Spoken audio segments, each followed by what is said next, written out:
10월 1일 지급된 국회의원의 올해 추석 상여금은 425만 원입니다. 국회의원의 세비는 연간 1억 5,700만 원가량이며 직장인 평균 연봉인 4,300여만 원이 4배 가까이 되는 규모입니다.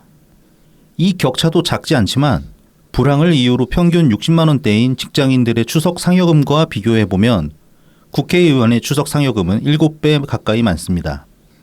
임금 격차 비율보다 더 많은 상여금이 지급된 이유는 이상한 적용 방식 때문입니다. 국가공무원법 등으로 규정된 5급 이상 고위 공무원은 성과급 연봉제가 적용되므로 별도의 명절 상여금이 없습니다. 하지만 국회의원들은 고위 공무원이 아닌 6급 이하 공무원들에게 적용되는 공무원 수당 규정 제18조의 3에 따라 월 봉급액의 60%를 지급하는 방식으로 추석과 설날 연 2회의 상여금을 별도로 챙기고 있었던 것입니다. 행정 전산망 마비라는 국가 재난 상황에도 불구하고 대통령은 예능 방송에 출연했고 정부 여당 인사들은 미디어와 SNS를 통해 풍요로운 추석 기원 인사글들을 올려댑니다. 환율이 치솟고 생활 물가도 치솟고 있지만 이를 경고하는 언론의 목소리는 미미합니다. 지금의 한국을 살아가는 다수의 삶과는 동떨어져 보입니다. 납득하기 힘든 국회의원들의 추석 상여금에서 스스로를 특권층화시켜버린 부패한 정치의 단면을 봅니다. 그들의 말과 행동이 현실과 동떨어져 가는 것은 어쩌면 당연한 일입니다. 그들의 현실은 우리의 현실을 담아내지 못하기 때문입니다. 안녕하세요. 오늘은 10월 11일 토요일입니다. 저는 라이브TV 블랙아웃 PC입니다. 네, 호구맨입니다. 열흘 정도 되는 추석 연휴가 이제 끝났습니다.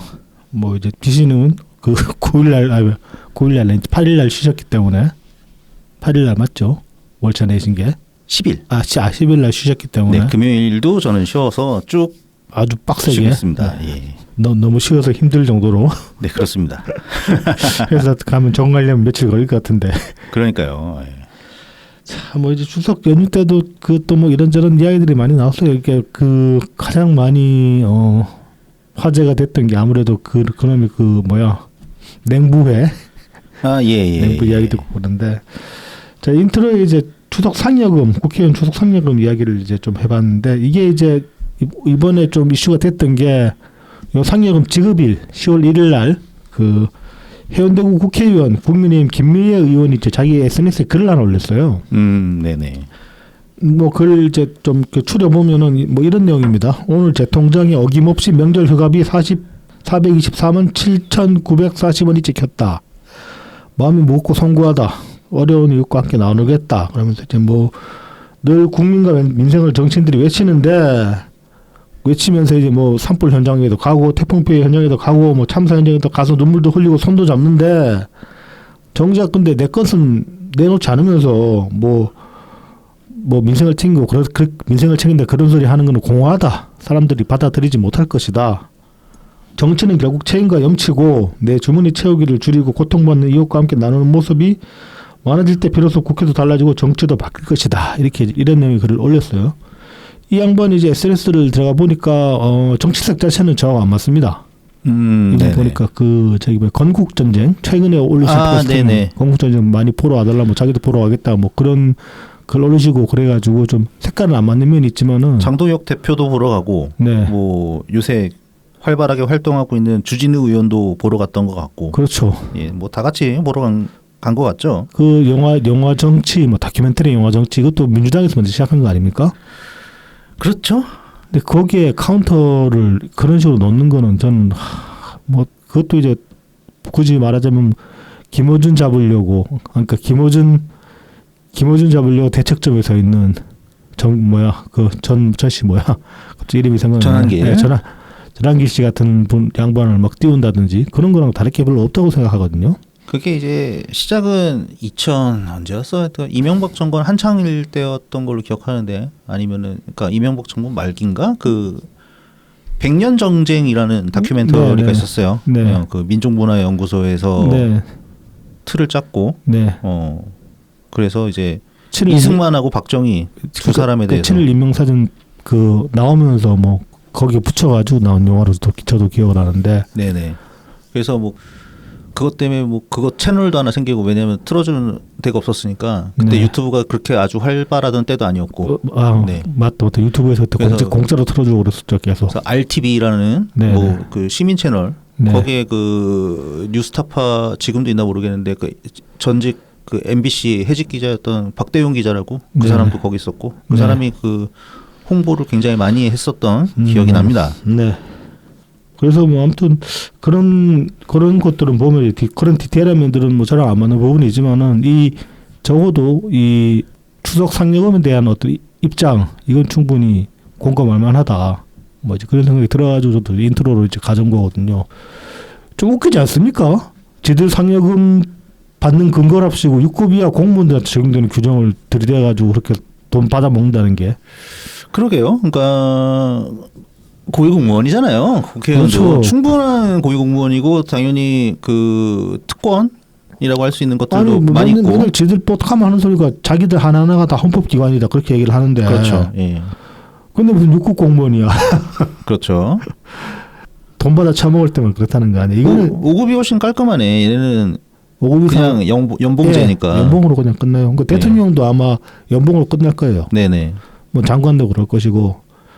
근데 이건 얼마나 파렴치한 아닙니까 이 정도면은?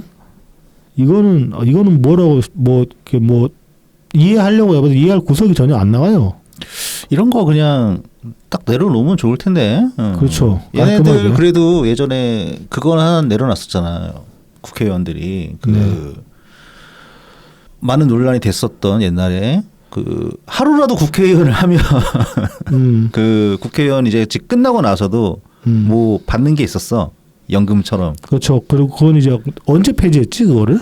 그거 박근혜 정부 때 폐지했나? 박근혜 정부 끝날 때쯤 폐지했나? 하여튼 그거 예. 아마 민주당 주도로 폐지하지 않았습니까 당시에? 네, 그랬던 걸로 저도 기억합니다. 그랬던 인간들이 맨냄새에 이렇게까지 타락을 했네요 보니까.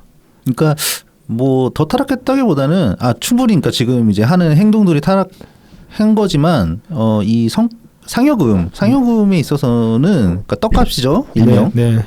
떡값은 뭐 아주 예전부터 이 방식으로 돼 있지 않았을까 저는 생각을 하는데 이제 뭐 추가로 더 내려놓을 만한 거리가 있는 거죠.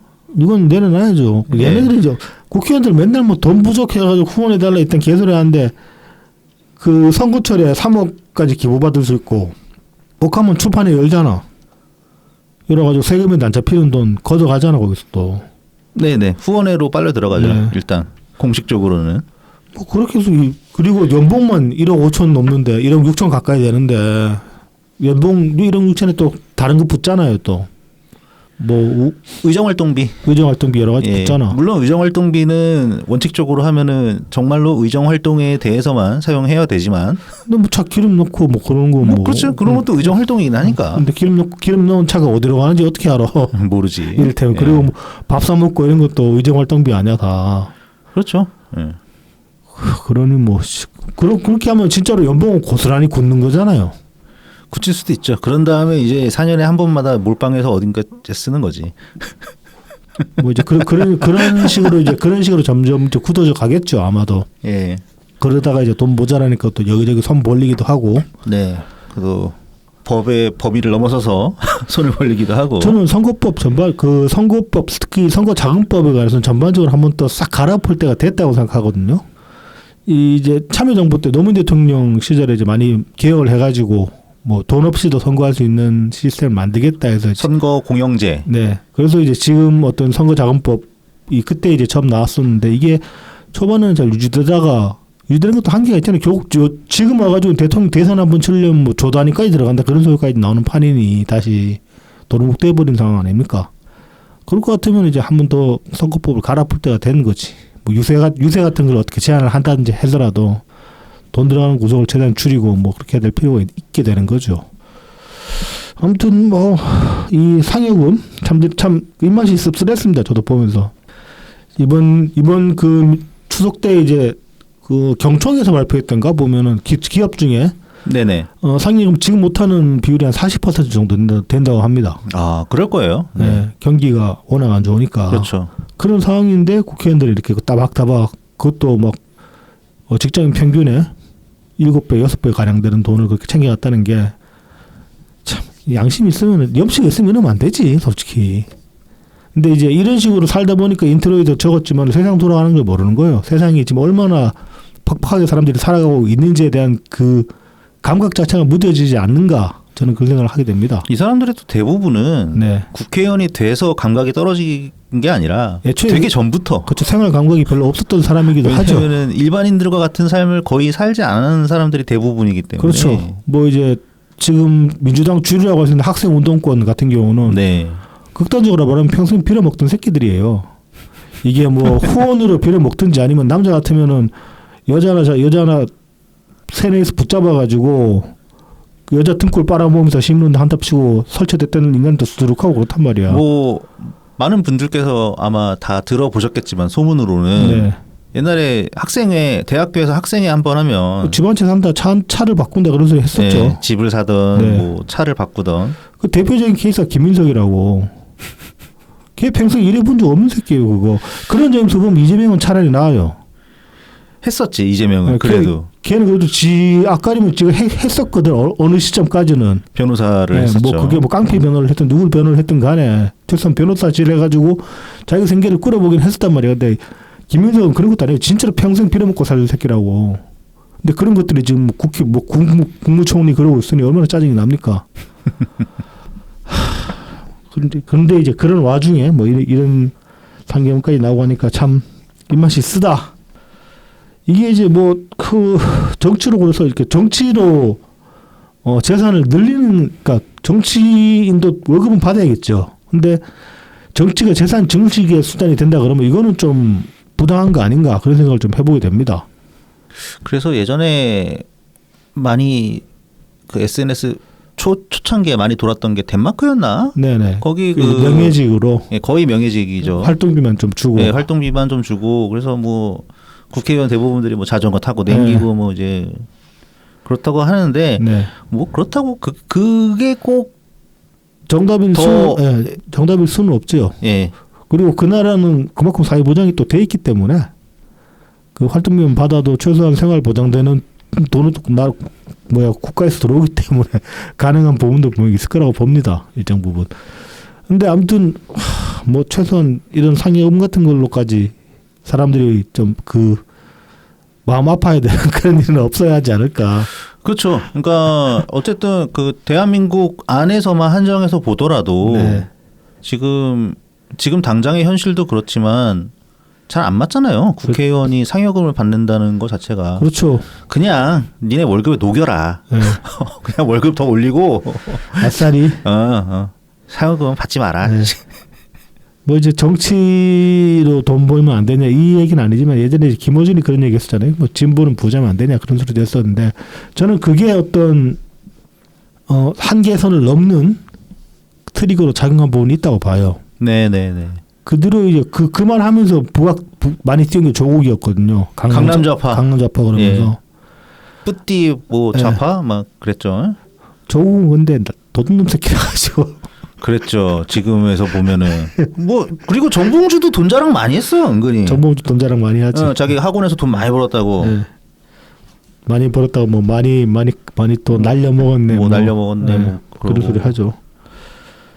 에휴, 구질구질해. 그게 근데 그때도 사실 이제 낙곰수를 당시에 듣던 네. 뭐 민주당 지지자들한테 설득력이 있었던 거는 진보가 돈 벌면 안 된다는 게 아니고 당연히 이제 민주당 쪽 사람들은 저쪽 부패는 다 한나라당 당시에 그렇죠. 그쪽 애들이나 하는 거다라고 돼 있었기 때문에 네. 그리고 여기는 혹여나 하더라도 진짜 막 쬐끈한 거 얼마 안 된다. 쪼잔하다 뭐. 네. 그런 거였거든요. 그런데 이제 가끔 가다가 뭐 민주당에서 이제 뭐 부패 관련 네. 이렇게 소식이 뉴스가 이제 나오고 하면은 막 공격을 당하잖아. 그렇죠.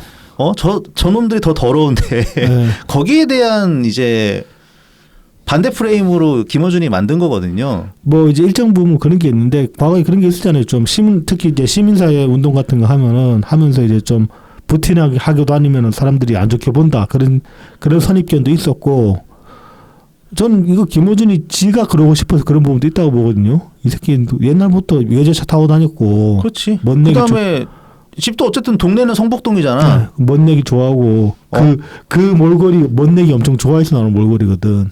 미장 가서 머리 한번 하는데 몇십만 쓴다는데. 왜 걔 맨 처음에 그 해외 뛰쳐나가가지고 제일 먼저 했던 게 그 휴고부스인가 뭐 하여튼 그 정장 네. 맞춘 거라고 네. 했었잖아요. 지가 네. 지 방송에서. 뭐 아무튼 그러니까 뭐 한마디로 이제 간지나게 살고 싶었던 건데. 근데 뭐야 남들처럼 이제 기업에서 이렇게 윗사람 눈치 보면서 일은 못 하겠고 들어와서 이제 뛰쳐나와가지고 지 하고 싶은 대로 하고 사는 거잖아요. 이 인간. 그게 더러워서 못한 게 아니라 사기꾼이라서 못한 것 같아. 그럴 수도 있고. 지금 보면. 네. 그럴 수도 있고. 회사에서 그질을 하다가 그 간파당해가지고 아주 감옥 갈 수도 있으니. 어쨌든 뭐 진보가 돈을 벌면 안 된다는 건 당연히 말도 안 되는 거고. 근데 저는 진보가 돈을 벌면 안 되는 게 아니라 뭐 진보적인 사람이라도 얼마든지 돈 많이 벌 수 있죠. 그럼요. 그런데 시민사회 운동하면서는 돈 벌 생각하면 안 된다고 생각해요. 아니 할 수가 없어. 왜냐면은 할 수가 없어야 되는데. 아니 그러니까 뭐야 시민 운동이라고 딱 쳐도 지금 진보건 보수건 네. 시민 운동이라고 하면은 이거 비영리 집단이야. 그렇죠. 그러니까 돈이 나올 구석이 없어 원래. 그래야 되는데 근데 시민사회 운동하면서 축제하잖아. 대표적인 케이스 윤미향 아닙니까? 그리고 그런 케이스가 적지가 않아요. 찾아보면은 참여연대 인사들 중에도 보면은 뭐지 그런 사람들이 있다니까.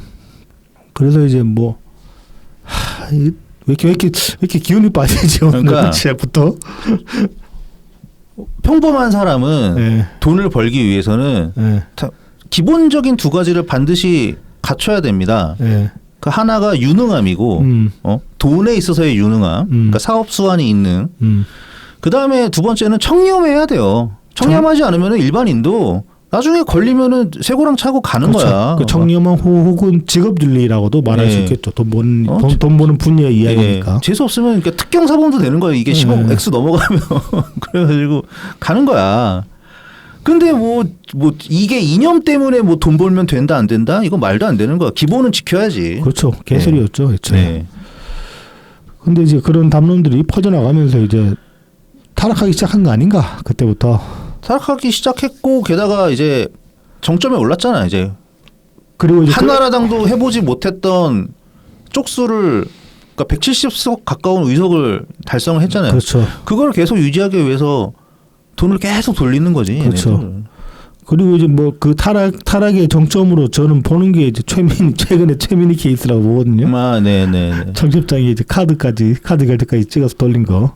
뭐 대통령 자제분도 뭐 카드는 했는지 안 했는지 모르겠지만 거기는 어쨌든 카드는 없었고 계좌이체 돌렸으니까. 계좌는 돌렸고 또 최근에 그 대구 매일신문인가? 네네. 거기서 단독 기사가 하나 났는데 수원에서 네. 뭐 학원 협회장 연합회인가? 네. 학원 연합회? 네네. 거기 민주당 가입 운동을 해가지고 유령당원 뭐 이렇게 10,000명인가 모았다는 거 그거. 예. 그러니까 유령당원은 아닐 수도 있죠. 어쨌든 명의 경선 개입이라고 해야 될까? 예. 그런 걸 하고 더 가관인 거는 거기 그 이제 연합회 임원들 있잖아요. 네네. 그 수원시에서 무슨 뭐 여행 같은 그런 워크숍 같은 것도 이렇게 수원시 돈으로 해주고 그런 관련 기사가 단독으로 났어요. 이제 뭐 실제 내용에 대해서 이제 검증이 많이 필요하겠지만 네. 어쨌든 굉장히 충격적인 기사죠. 그러니까 그게 그 수원시 그 학원 연합회 한 10,000여 명 정도 된다고 해요. 그 수준이면 그건 거의 저는 50 시절에 금권 정치가 연상이 되는 그런 수준인데요. 네네네. 지자체를 통해서 네. 하는 거죠. 이게 일단은 문자는 확실히 보냈으니까 그 연합회 사람들한테 민주당 가입 운동, 당원 가입 운동이라고 아예 명칭도 돼 있고 네. 그래서 가입해라. 네. 독려하는 문자를 이렇게 쫙 회원들한테 돌리는 그런 것까지는 이미 확보가 됐고. 그래서 이거를 단순히 그러니까 정치 참여로 볼 것이냐 아닌 거지. 예. 그렇죠. 예. 이것도 이제 일종의 이제 시민 단체 아니면 이익 단체인데 시민 단체지 뭐 돈 벌려고 하는 건 아니고 자기네들 이제 그 학원 하는 사람들 모여가지고 이제 이익 단체를 하나 만든 건데 그게 그렇죠. 이렇게 정당에 그런 식으로 특정 당을 뭐 지원한다던가 이러면 이거 문제가 있는 거 아니냐. 그런 그런 거죠. 거죠. 시청 통해서 이제 뭔가 이렇게 향응 같은 걸 제공을 받았기 때문에 그건 걸려면 걸 소지는 얼마든지 있죠. 그렇죠. 근데 지금의 이 경찰이 과연 그걸 제대로 걸 것인가 뭐.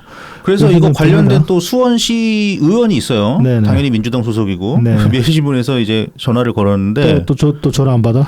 아니 받았어. 네. 전화를 받았는데 아직 누구한테 제보받았냐, 누구한테 제보받았는지 나한테 얘기를 해줘야 내가 이 인터뷰 질문에 응할 수 있다. 뭐 이런 식으로 아주 그냥 배짜라 나오더라고요. 개새끼네. 하여튼 기사 한번 찾아보시기 바랍니다. 아주 네. 가관입니다. 네. 자 이제 이어서 추석 연휴 동안에 이제 많이 이야기가 나왔던 냉부회.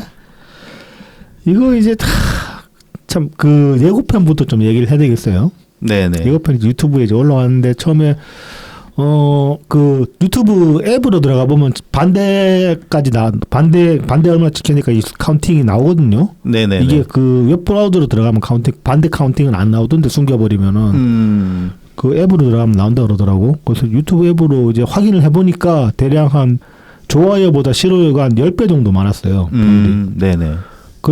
그래서인지는 모르겠지만 JTBC가 갑자기 예고편을 치워버렸어요. 네. 치우면서 거의 동시간대에 다시 새로 올린 말 그대로 판가리를 한 거야. 네네. 그 전에 이제 워낙 악플들이 많이 달리니까.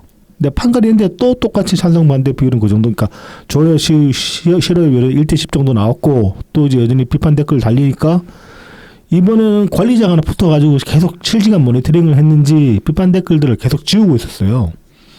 이게 이제 실제로 언론사에서 이제 그런 제보들을 받으니까 어디 신문이더라 아무튼 거기서 이제 과연 그런가 싶어가지고 기자가 일부러 이제 한 악플을 달아봤대. 실시간으로 지어진 걸 확인을 했대. 그런 수준까지 뭐 JTBC에서 이제 관리를 좀 한 것 같고 그런데 이제 이거 뭐 관련해가지고 뭐 회사 차원에서 조치였는지 뭐 담당 PD 조치였는지 그런 건 알 수가 없는데 그냥 함구령이 내려졌다고 합니다. 그러니까 이거 어떻게 된 거냐고 취재를 해봤는데 그냥 회사에서 답하지 말라 그랬다 이런 식으로 이제 함구령 내려진 상태라고 합니다. 그래서 아무튼 예고편부터 이제 상당히 반응이 뜨거웠다 부정적으로. 본편은 안 봤습니다. 저는 당연히 원래도 안 보는 프로그램인데 굳이 이걸 챙겨볼 필요는 없을 거잖아. 연휴 때 집에서 잘 쉬고 있는데. 네네. 근데 이게 좀 시기적으로 그래요. 이게 그 녹화 일정부터 해가지고 네.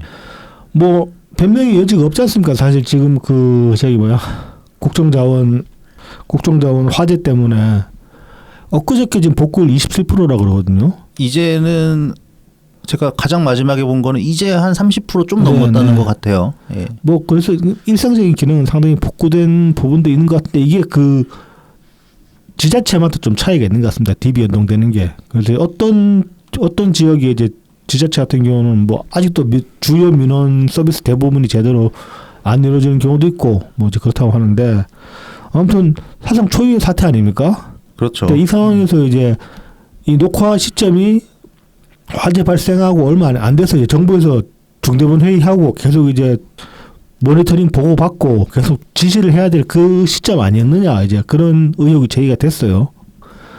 근데 이제 일정을 확인해보니까 거의 그 의혹이 맞는 것 같고 근데 정부 측 대응은 뭐 회의할 거 다 하고 녹화했다 그러는데 저는 많이 좀 석연치가 않습니다. 그러니까 그 대통령실에서 이제 가장 마지막 버전으로 나온 내용을 살펴보면은 네. 그 28일 오전이죠. 그러니까 녹화 당일날 네, 오전에 회의 주재하고 비대위 네. 비상대책 회의를 진행을 하고 네. 그다음에 녹화 갔다 와서 네. 그다음에 중대본 회의를 진행했다. 네. 뭐 이런 내용이거든요. 근데 그게 이제 보도 자료가 수정이 됐어요. 그 뒤에.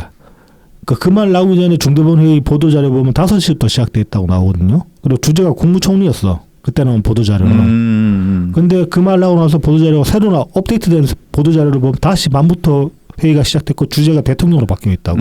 주제가 바뀌었구나. 네. 국무총리에서. 그럼 이거 말 맞추기 한 거 아니냐. 그렇게 볼 여지도 있는 겁니다. 그리고 뭐 녹화하러 갔다 오면서 또 회의를 주재했다. 저는 그것도 좀 말이 안 된다고 봐요. 그냥 그 상황이 이렇게 됐으면은 그 이전에 잡힌 약속이라도 충분히 물러버릴 수 있는 거였다고 생각하거든요.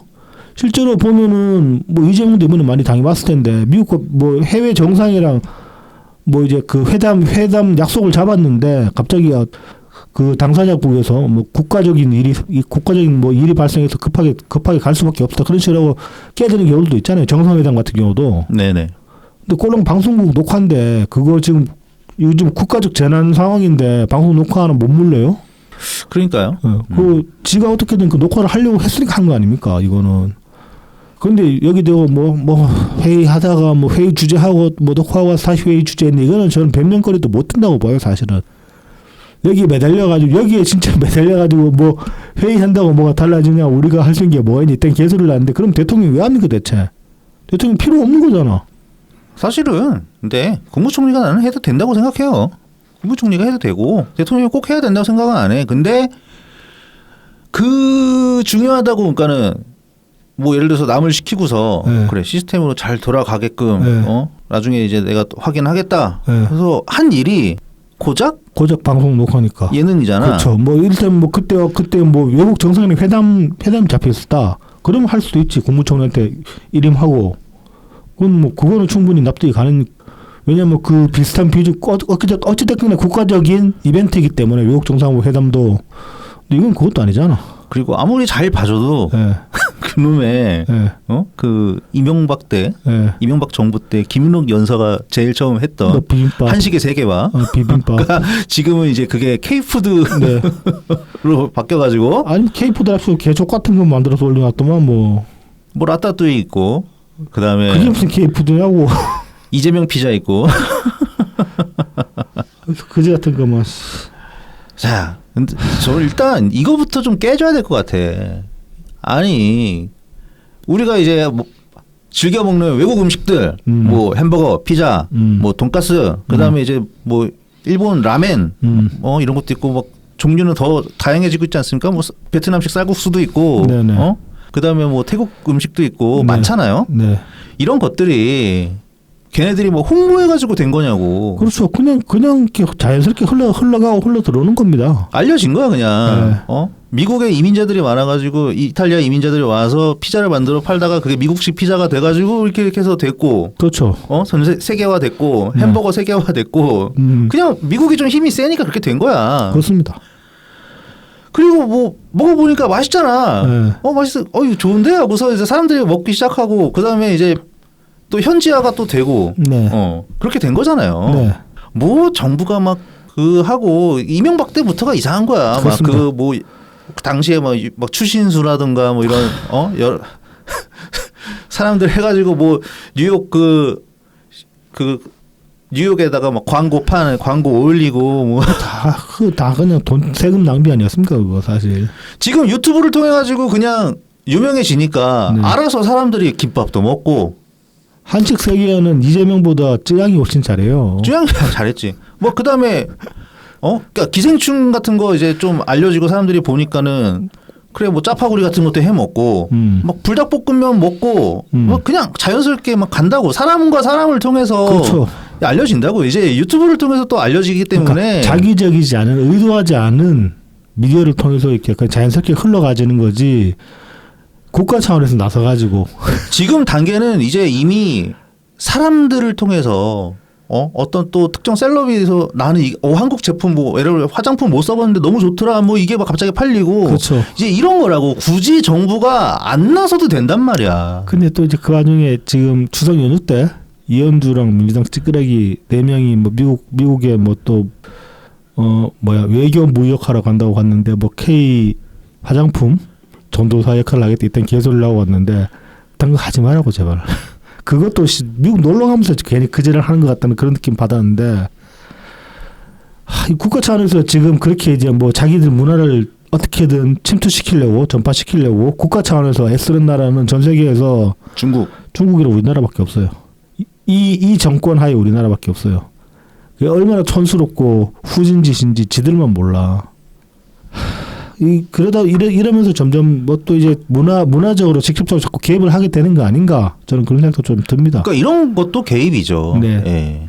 그러니까 지금 이제 한 발 한 발씩 들어오고 있는 그런 상황이라고 보여지는데 그냥 뭐 애로사항이나 청취해가지고 그런 거 잘 풀어주고 규제는 좀 적당하게 풀 거 있으면 풀어주고 그렇게 하는 것 정도는 뭐 법적으로 할 수 있는 것들 그런 것들은 하는 거지. 이거 괜히 동원하는 거야. 그러니까 괜히 뭐 한다. 그렇죠. 도와주십시오. 그렇죠. 예. 그러면은 뭐 기업들 동원하는 것처럼 뭐 연예인 동원하고 뭐 하는 거랑 똑같이 돼버린다고 이게. 그것보다 더 못해요 이거는.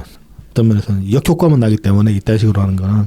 그래서 뭐 이게 뭐 넷플릭스 타고 전 세계로 퍼질 거네 그런 그딴 개소리를 하는 개딸도 있던데 냉부에 넷플릭스에 알라 있다며. 웨이브에서 서비스한다. 웨이브는 이제 우리 국내 서비스잖아. 국내 서비스잖아. 그러니까. 물론 웨이브 외국에서 돈 주고 볼까 모르겠다. 그리고 봐봤자 별로 도움도 안 될 것 같은데 하는 짓거리 보니까. 아니 뭐 오징어 게임이 뭐 정부 돈 받아서 만들었어? 그러니까. 다 되는 거야 알아서.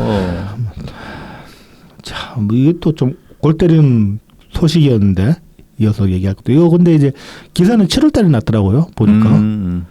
김혜경 생가보건위원회라는 게 이제 생겼다고 합니다. 7월달에. 그래서 이제 뭐 김혜경 고향에서 이제 뭐 김혜경 여사의 육촌 오빠인 김철한 씨도 함께 참석해서 생가보건 추진을 기념회 이제 발대식 행사를 7월달에 했다고 합니다. 근데 이제 이후로 후속 보도는 없어요, 딱히. 이거 원래 이제 이런 거 하지 말라고 말려야 되는 게 민정수석실 역할이잖아요. 그렇죠. 근데 이제 이 뒤에 후속 기사 없는 거 보면 어쩌면 이 기사 뜨는 거 보고 와서 민정에서 가가지고 야, 뭐 하지 말아라고 얘기했을 수도 있을 것 같고 아니면은 뭐 모르는 사이에 차근차근 진행되고 있는지도 모르겠고 뭐 그건 뭐 알 수는 없고 좀 어이가 없죠. 이게 그 영부인의 생가가 복원된 사례는 네. 일단 검색해 보니까는 단 하나의 사례밖에 없습니다. 유경수에서밖에 없을 거예요. 예. 충북 옥천에 네. 예, 유경수 여사. 근데 유경수 여사 케이스는 그래도 좀 특이점이 있어요. 그렇죠. 좀 비극적인 면도 있고. 그렇죠. 그리고 생전에 보면은 거의 대통령이랑 맞먹는 지위를 저는 가졌다고 생각하거든요. 그 시절이 좋았다, 나빴다 이거는 평가는 다를 수 있겠지만은 그런 점에서 보면은 이제 뭐 생각 복원하는 것도 아주 무리는 아니었을지도 모르겠다. 저는 뭐 그렇게 생각합니다. 어쨌든 이분 외에는 아무도 없다. 그리고 아마도 제 기억에 아마 따져보면 맞을 건데 돌아가시고서요. 네. 된 거거든요. 살아있는 사람 살아있잖아. 생각복원을 이거는 거의 그거랑 똑같은 거야. 산 사람 동상 만들겠다는 거랑 비슷한 거야 이거. 그렇죠. 예. 비슷한 게 아니라 같다고 봐도 됩니다. 예. 사실은. 이거 그걸 뭐하러 하는데 이거. 관광 유치하겠다잖아.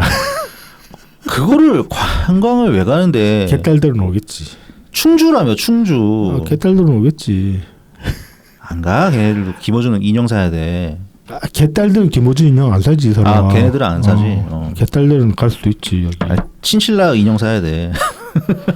그래서 이제 김혜경 여사를 이렇게 이제 뭐 이상하게 띄워주려고 하는 움직임이 있는 와중에 민주당 내부에서 상당히 또 이상한 소리가 나왔어요 최근에.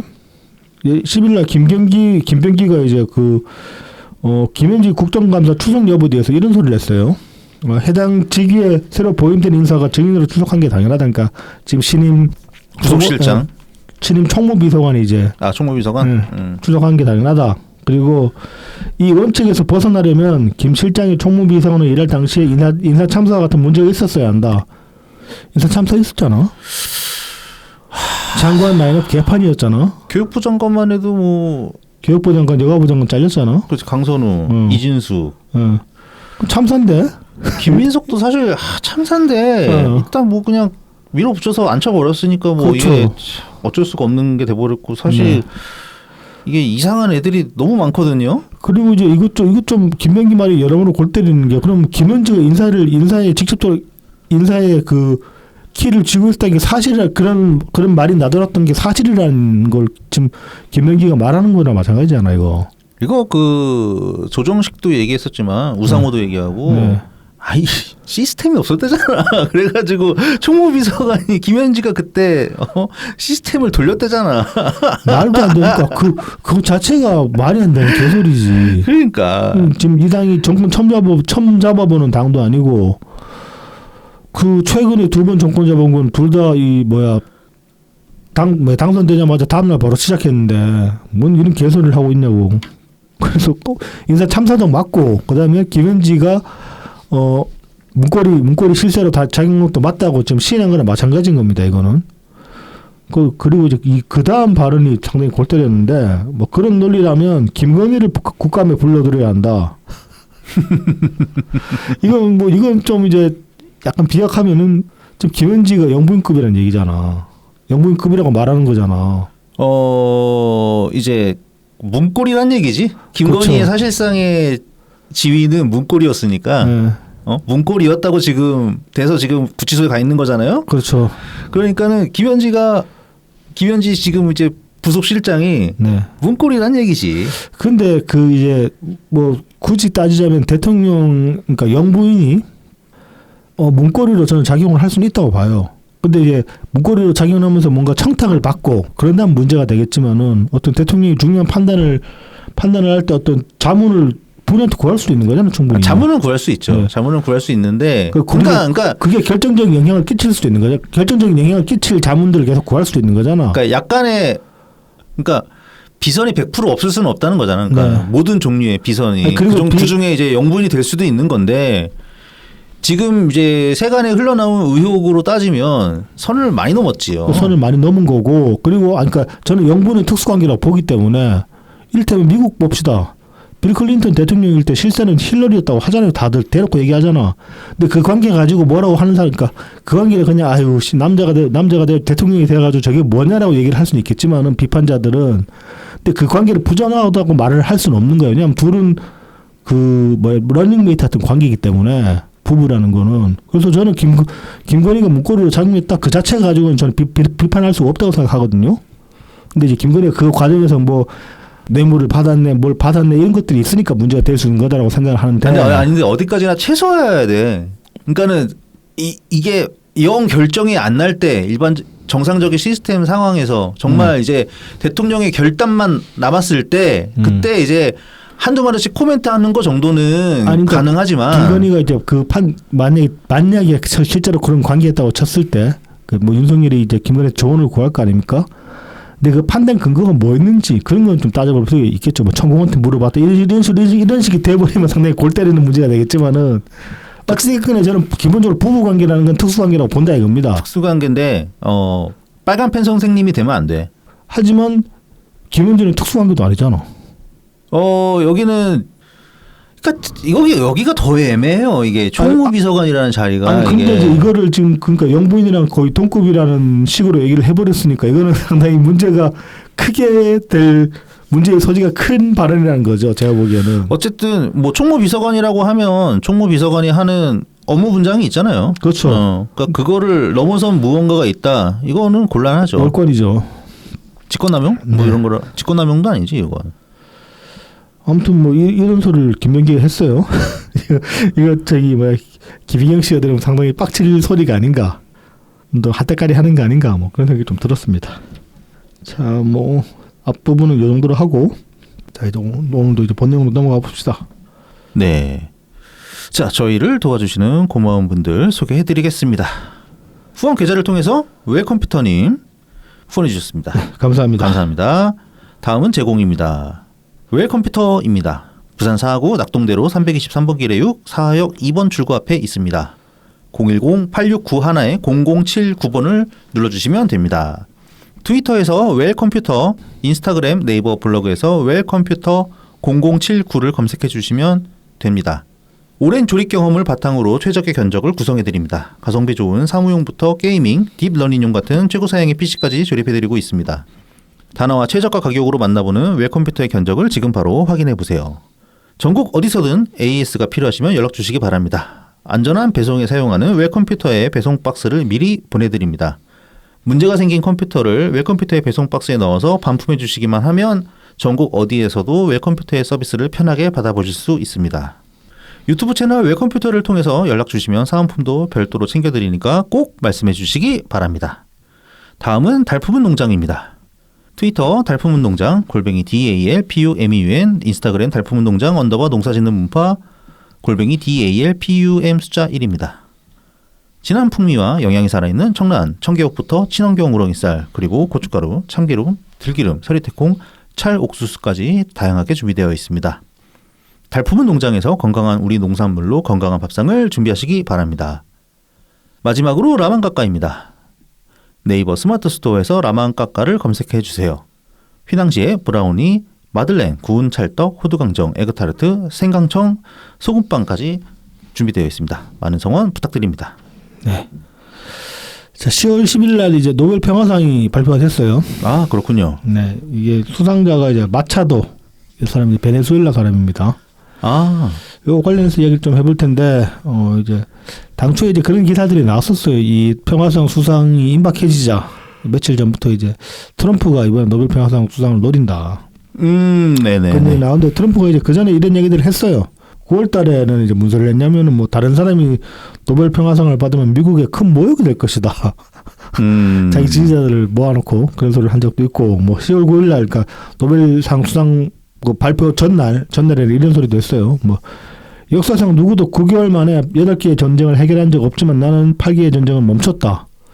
이거 뭐 좀 별로 전쟁 멈춘 것도 없는데 뭐 이런 소리를 하는지 모르겠고, 아무튼 이런 소리를 했습니다. 네네.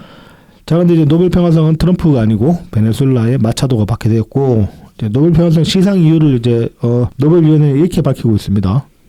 짙어가는 어둠 속에서도 민주주의의 불꽃을 꺼뜨리지 않는 여성, 베네수엘라 국민의 민주적 권리를 증진하기 위한 끊임없는 노력, 독재에서 민주주의로 정의롭고 평화로운 전환을 이루기 위한 투쟁을 높이 평가했다. 아, 네네.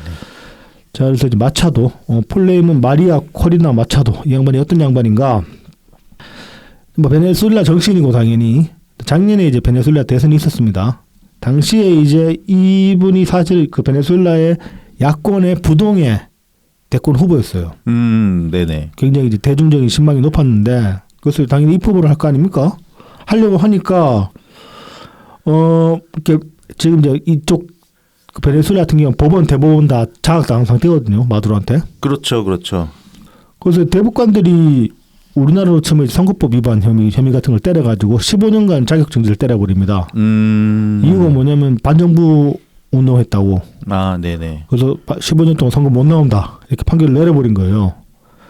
그래서 이제 그 대체 후보를 내세웠거든요. 그래서 결국 어쩔 수 없으니까. 네네. 대체 후보로 이제 역사학자 코리나 요리스를 입후보 시켰는데 또 선관위에서 베네수엘라 선관위에서 전산 오류로 후보 등록이 안 됐다 이 지랄을 해버립니다. 말도 안 되는 소리를 하는 거야 계속 이렇게. 그러면서 선관위에서 갑자기 지들이 임의로 후보를 등록을 시켜버려요. 이게 누구냐면은 야권에서 가장 친마두로적인 인사로 꼽히는 엘리케 마르케스라는 사람을 야권연합 후보로 이제 선관위에서 등록을 하겠다고 하니까 이 사람 나오면 안 되잖아. 네네네. 꼭두각시 되는 거 아니야. 사실 마두로 꼭두각시 되는 가능성이 크니까 에드몬드 곤잘레스라고 이 사람도 이제 야권 인사인데 외교관 출신인데 이 사람을 급하게 이제 후보로 대체 후보로 다시 내세웁니다. 그래서 이제 후보 등록 마감 전날에 겨우 등록을 시켰어요. 그래서 이렇게 급조된 후보인데도 불구하고 이게 이 양반이 상당히 좀 이 양반에 대한 지지도 높았습니다. 사실은 그 인물에 대한 지지도라기보다 정권 교체. 예, 반마두로 전선이 그만큼 이제 굉장히 공고하게 펼쳐져 있었다고 볼 수 있는 거죠. 그래서 이제 이 선거가 끝나고 나가지고 졌잖아요, 결국. 네네. 진 게 아니긴 하지만 어찌됐건 간에 지금 마두로가 다시 정권을 잡았고, 그래서 선거 끝나고 나가지고 야권 지도층 인사 상당수는 해외로 빠져나갔어요. 베네수엘라에서. 그런데 이 마차도, 그 마리아 마차도 이 양반은 끝까지 남아가지고 아직 지금도 이제 시민들이랑 같이 반정부 투쟁을 벌이고 있는 상황입니다. 잠깐 이제 24년 베네수엘라 대선 결과를 잠깐 볼 텐데, 앞서 말씀드렸듯이 후보가 급조됐잖아요. 네네. 갑자기 또 갑툭튀 했는데도 불구하고 선거하고 이제 출구조사를 했는데, 출구조사 당시에 베네수엘라 정부에서 베네수엘라에 있는 언론사들 출구조사 금지를 시켰어요. 근데 이제 외국 언론사까지는 그걸 제한하는 게 한계가 있었던 모양이야. 그래서 이제 워싱턴 포스트랑 에디슨 리서치사라는 이제 미국 회사들이 그 출구조사를 했어요. 네네. 이때 이제 출구조사 나온 결과를 보면 에드몬드 곤잘레스가 65%, 마두로가 31%. 그러니까 거의 더블 스코어로 이긴 거예요. 네네. 이렇게 출구조사가 나왔는데, 그리고 이제 그 선거 결과 나오고 나서 야당 측에서 계속 그 개표 확인을 할 거 아닙니까? 네네. 그래서 이제 집계 시트의 3분의 2 정도를 확보했을 때 보면은 곤잘레스가 620만 표를 얻었고 마두로 270만 표 얻었다. 거의 비슷하죠. 출구조사랑. 네네네. 비슷한 비율로 나와서 이제 곤잘레스 이겼다라고 야당 측은 주장을 했는데 선관위는 마두로 510만 표, 곤잘레스 440만 표다 이렇게 결과를 발표를 합니다. 근데 결과를 발표해놓고 이제 그 베네수엘라 지역구들 있잖아요. 네네. 지역구별 현황을 공개를 안 해요. 그냥 이렇게 찍게 됐다라고 영문 발표를 하고 아무런 근거를 대질 않은 거야. 숫자만 발표를 하고. 최종 숫자. 네. 네.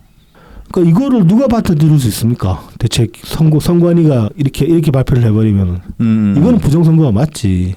부정선거라고 말할 수밖에 없는 거지. 근거를 내라니까 근거를 못 내는 거야. 숫자만 계속 들이대고 있고. 그렇죠. 네. 그래서 이 주변국들까지 지금 들고 있는 상태거든요. 보면 대표적으로 이제 아르헨티나, 칠레, 코스타리카, 페루, 파나마, 도미니카 공화국, 우루과이 등 중남미 9개국은 미주 기구에서 공식적으로 이번 이 대선에 대해서 부정선거라고 항의를 했어요. 네네. 그리고 이제 거기서 이제 뭐 베네수엘라 외교부에 해당 9개 나라의 자국 외교관을 철수시키고 뭐 주 베네수엘라 외교관들의 귀국을 권고하며 비난 성명을 발표를 했다. 그러니까 단교하겠다 이렇게 나온 겁니다. 그리고 또 이제 브라질, 멕시코, 콜롬비아에서는 상세한 직결을 공개하라 이렇게 촉구를 했습니다. 네네네. 근데 이제 공개를 못하고 있는 상황인 거지. 그리고 이제 이 브라질, 멕시코, 콜롬비아 같은 경우는 그 전까지 마두로에게서 우호적이었어요. 얘기는. 근데 지금 선거 결과를 앞서 이따위로 내놓으니까 이건 아니다 이렇게 된 거야. 네네. 그래서 지금 브라질 같은 경우는 브릭스도 탈퇴를 한 상황 아닙니까? 물론 이제 이건 대통령이 바뀌면서 그렇게 된 거긴 하지만은 기조가 바뀐 거긴 하지만은 아르헨티나가 탈퇴한 거 아닙니까? 아르헨티나였나? 아르헨티나였구나.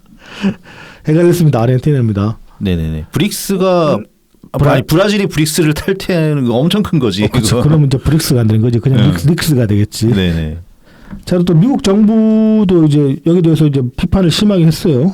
뭐 그러면서 그 선거구별 득표수 다 공개해야 된다 이렇게 얘기를 했었고, 그리고 이제 뭐 룰라 같은 경우는 브라질 대통령 룰라 같은 경우는 재선거 해야 된다 이렇게까지 얘기를 대놓고 했습니다. 그리고 이제 당시 미국 대통령 조 바이든 대통령 같은 경우도 룰라 말이 맞다 그렇게까지 또 얘기를 해놓은 상태고, 유럽연합도 모든 개표원고를 공개하라 이렇게 요구를 했습니다.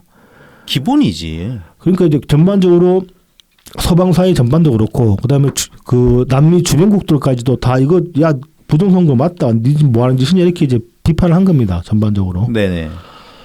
그 와중에 러시아랑 중국 정부는 마두로의 대승선을 추가를 했어요. 그리고 북한 정도까지.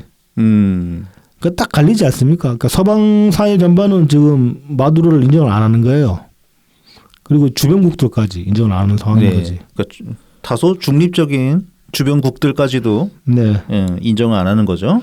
그래서 이런 상황에서 이 마차도의 노벨 평화상 수상은 이제 좀 또 다르게 볼 여지가 생기는 거죠. 다르게 보는 게 좀 이제 의미를 생각해 볼 만한 게 이런 게 있는 거죠. 이제 민주주의에 대한 서방 세계의 강력한 의지를 표명했다. 네. 그렇게 볼 수도 있는 겁니다. 그렇습니다. 네네. 자, 근데 이제 마차도가 이제 노벨 평화상 수상하고 나니까 청와대 트럼프 행정부에서 반응이 나왔는데, 스티브 청 미국 백악관 공보국장이 이제 10일날 SNS에 이제 글을 하나 올렸어요. 노벨위원회는 스스로 평화보다 정치를 더 우위에 둔다는 사실을 증명했다. 트럼프 대통령은 평화협정을 체결해 전쟁을 끝내고 목숨을 구한 일을 계속할 것이다. 그는 인도주의자의 마음을 지닌 인물이며 순전한 의지와 힘으로 산을 움직일 수 있는 그와 같은 인물이 다시는 없을 것이다. 트럼프 찬양도 하고 그러면서 상한 중고 이거 정치질 한 거다 노벨 평화상 위원회가 이래서 비난을 했습니다. 그러니까 지들 상 안 줬다고 불렀는데 근데 마차도 이 양반이 상 받을 만한 뭐 의미가 없었던 사람은 아닌 것 같잖아요. 지금 이 상황을 보면은. 그렇죠. 근데 이렇게까지 비난을 했다는 겁니다. 이건 뭘 말하느냐? 이 새끼들은 민주주의에 대해서 관심이 없어요. 다른 나라의 민주주의에 대해서. 어쩌면 자국의 민주주의에 대해서도 나는 별로 관심이 없을 것 같아요. 원래 미국이 이런 나라가 아니거든요. 예. 원래 아니죠. 원래 일부러라도 명분으로 써먹기 위해서 어쨌든 그 타국의 민주주의에 대해서 관심이 매우 많은. 더구나 베네수엘라입니다. 여기는. 네, 그렇지. 베네수엘라지. 네. 그러면은 일반적인 미국 정부라면은 이 마차도 이 양반을 그 전부터 계속 뭐 지원을 한다든지 이렇게 언론 풀이를 통해서라도 뭐 응원하고 호응하는 그런 메시지들 계속 낼 법도 한데 이거 지금 노벨 평화상 수상 시국에 있어서는 전혀 거의 뭐 왕창 삐진 것 같은 그런 소리만 지금 하고 있는 상황이잖아요. 그러니까 아니 뭐 아쉽다 치고 네. 트럼프 대통령이 못 받아서 아쉽다 치고 축하한다 소리를 해줘야지. 그럼 네. 아니 그러니까 마차도가 그러면은 그 노벨 평화상에 안 어울리는 사람이냔 말이죠. 그렇죠.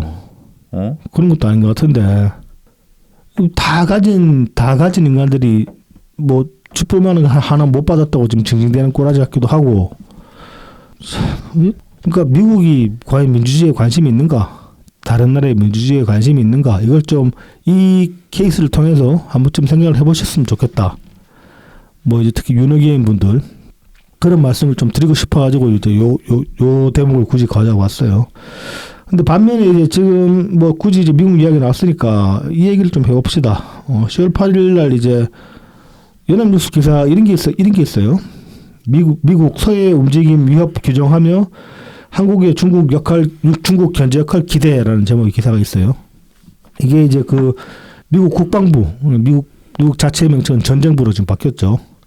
전쟁부 이제 인도태평양 차관보에 지명된 존 노 동아시아 부차관보의 이제 발언을 소개를 하고 있습니다. 이 양반이 이제 그 중국에 대한 거부 전략이 근본적으로 미국의 동맹국들이 자국 방위에 더 큰 책임을 지고 각자의 지역에서 집단적 안보 노력에 더 실질적으로 기여할 것을 요구한다. 뭐 이렇게 얘기를 하고 있습니다. 무슨 소리냐면 그냥 중국이랑 대치하는데 한국이 역할을 해야 된다 이런 얘기를 하고 있는 거예요. 일본이랑 같이. 네, 일본이랑. 그러면서도 구체적으로 뭐 중국의 서해 활동을 이제 한국을 위협하는데 목적인 것으로 보인다라고 지적을 짚으면서 한국이 주로 한미 동맹의 대북 재래식 억제에 집중해야 하지만 그러니까 이제 북한이 가장 주적인 건 맞지만 이렇게 이제 얘기를 먼저 운을 띄운 거예요. 말하자면은 많은 역량이 대중국 억제에도 기여할 수 있다라고 이제 이렇게 얘기를 합니다. 이 지적은 저도 충분히 뭐 동의할 수 있는 부분이 있습니다. 그래서 이제 뭐 한국군의 장거리 화력, 통합 방공 및 미사일 방어, 우주전, 전자전과 같은 역량은 중국과 북한 두 위협 모두에 맞서 지역 내 억제를 강화하는데 의미 있는 영향을 제공할 수 있다 이렇게 얘기를 하고 있습니다. 그 이제 군사적으로 지금 이제 미국 측에서 이런 식의 메시지는 처음 나온 겁니다. 저는 이거는 사실은 뭐 압박이라고 보기보다는 일정 부분 지금 그러니까 이재명 정권한테 힌트를 준 거라고 보거든요. 이건 이제 트럼프랑 얘기할 때 이 부분 강조해야 된다. 여기에 착안해서 좀 아이디어를 좀 내봐라. 저는 이제 그렇게도 읽히거든요. 네네네. 그러니까 이제 우리 한국이 가질 수 있는 군사적인 의의, 그다음에 군사적 역량 같은 거를 강조를 하면서 동맹국으로서의 지위 같은 걸 다시 한번 상기시킬 필요가 있다는 거죠. 그러니까 그렇게 볼 수 있는 부분인데 일단 이 정권이 과연 그렇게 하고 있는가가 의심스럽고 그리고 중국에 대해서 어떤 비판적인 입장을 전혀 못 내고 있잖아요. 그렇죠. 그냥 지금 계속 논란이 되고 있는 게 아니라 이거 논란거리가 사실 안 되는 건데 네. 어쨌든 지금 중국 애들이 자꾸 서해에다가 그렇죠. 예? 이상한 구조물 자꾸 세워가지고 구조물만 세우고 끝난 게 아니라 지금 군사적으로 계속 들어오고 있으니까 문제죠. 그렇지. 걔네 그 전투기도 왔다 갔다 하고 네. 항모도 한번 띄우고 이게 진짜 좀 심각한 문제인데 네. 여기에 대해서 이렇게 그냥 쉬쉬하고 있단 말이죠. 네. 쉬쉬를 하는지 쉐쉐를 하는지 모르겠는데 못 본 척 하고 있죠. 네. 그런데 이제 그러니까 미국에서 이런 식으로 얘기를 하고 있음에도 불구하고 저는 이제 그래도 다시 한번 좀 지금은 윤호개인 시위보다 그 반중 시위가 더 많잖아요. 지금 반중 시위를 많이 넘어간 것 같은데 헤게모니가 네. 반중 시위 하시는 분들 좀 효과적으로 하시라라는 말씀 다시 한번 드리고 싶습니다. 그 이제 지금 뭐 미국 행정부 측에서 이런 어떤 대중 억제력에 관해서 우리나라에 대해서 직접적으로 메시지를 냈다고는 하지만은 그럼에도 불구하고 결국은 이 앞선 노벨 평화상 케이스를 봐도 미국이 우리나라 문제에 직접적으로 개입할 가능성은 없다고 봐요. 제로라고 봅니다. 저는. 뭐 가상 시나리오 하나 써봅시다. 이를테면 미국이 마두로를 제낄 수 있을까? 저는 그거는 의지만 있으면 가능하다고 보거든요. 왜냐하면 지금 주변국도 민심 다 잃었잖아. 네네. 미국이 직접적으로 뭐 베네수엘라에 개입을 한다? 그러면 주변국들이 크게 거기 관해서 뭐 개입을 한다든지 뭐 직접적인 메시지를 강하게 낸다든지 그러지도 않을 것 같아요. 지금 상황 보면은 물론 이제 그 개입 강도가 어느 정도에 따라 달라질 수 있겠지만은 근데 지금은 안 하겠지. 왜냐하면 노벨 평화상 때문에 트럼프가 심하게 삐졌기 때문에 안 하겠지만은 근데 뭐 그럴 수도 있을 거라고 보는데 한국에는 직접적인 개입이 불가능합니다. 미국이 만약에 뭐 미국이 막 델타 포스 보내가지고 이재명 챙기려고 델타 포스 보낸다라고 가정을 해봅시다. 그러면은 중국은 아싸 땡큐 그럴걸요.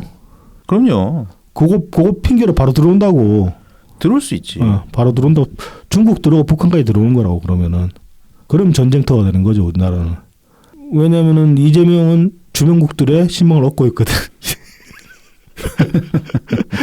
적어도 중국의 신망을 얻고 있거든.